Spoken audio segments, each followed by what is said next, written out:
सामाजिक सहजीवन, सामाजिक ऐक्य आणि सामाजिक बांधिलकी या भूमिकेतून सेवेकरी राष्ट्रभक्ती आणि आध्यात्मिक सेवा करतात ही गौरवास्पद बाब आहे.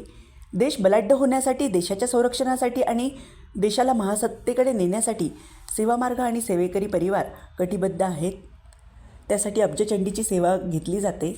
या सेवेमध्ये सर्वांनी सहभाग घ्यायचा आहे आणि ही सेवा आपण पूर्ण करायची आहे.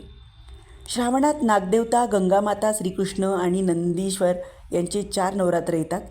कुलधर्म कुलाचार म्हणून आपण हे सण साजरे करतो, परंतु श्रावणात शिवपिंडीवर अभिषेक करतो आणि पुढच्या दिवशी शिवपिंडीवर दहीभात लेपन करून श्रावणाच्या सेवेची सांगता करतो.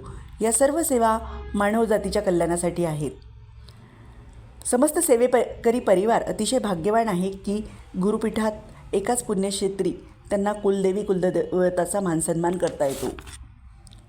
मानवाच्या कल्याणासाठी गंगामाई पृथ्वीवर अवतरल्या आणि पिठापूरजवळ राजमहिंद्रीपर्यंत पोचल्या. त्यामुळे सेवेकरांना गोदा परिक्रमेची अपूर्व संधी मिळाली आहे. नर्मदा परिक्रमा करणारे अनेक जण आहेत, मात्र गोदा परिक्रमा करणारे सेवेकरी महत्पुण्यवान असतात. सेवामार्गात येणे आणि जाणे खूप सोपे आहे, मात्र सेवामार्गात टिकून राहणे फार अवघड आहे. त्यामुळे टिकाऊ सेवेकरी आपण बनावे. सेवा केंद्रांना जागा मिळण्यासाठी अडचणी येत असल्यास स्थानिक सेवेकऱ्यांनी सर्वप्रथम ग्रामदैवताचा मान सन्मान करावा. त्याचबरोबर नामजप सप्ताहामध्ये सुद्धा ग्रामदैवताचा मान सन्मान करणे उचित राहते. उर्मिला आणि शबरी यांचा जीवन आदर्श अंगीकारून सेवेकऱ्यांनी सेवाकार्य करावे. स्वच्छता अभियानात सहभागी व्हावे. जो स्वच्छता अभियानात सहभागी होतो त्याला 100 गुरुचरित्र करण्याचे पुण्य लाभते.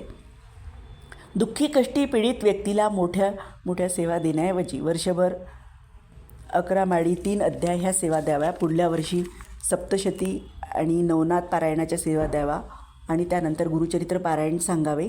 सामाजिक बांधिलकी आणि सामाजिक सहजीवनातून शहीद जवान आपण आत्महत्याग्रस्त शेतकऱ्यांच्या मुलामुलींचे विवाह सेवा मार्गेतर्फे केले जातात.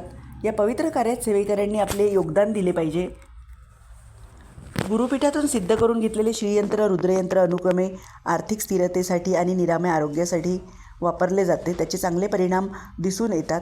सोबत वास्तुदोष दूर करण्यासाठी सोपी उपाययोजना करण्याची गरज आहे. कलीचा उपद्रव होऊ नये म्हणून सेवेकऱ्यांनी रात्री झोपताना, सकाळी उठताना कलिमलनाशक मंत्र म्हणावा किंवा मंत्रातील 4 नावे म्हणावीत.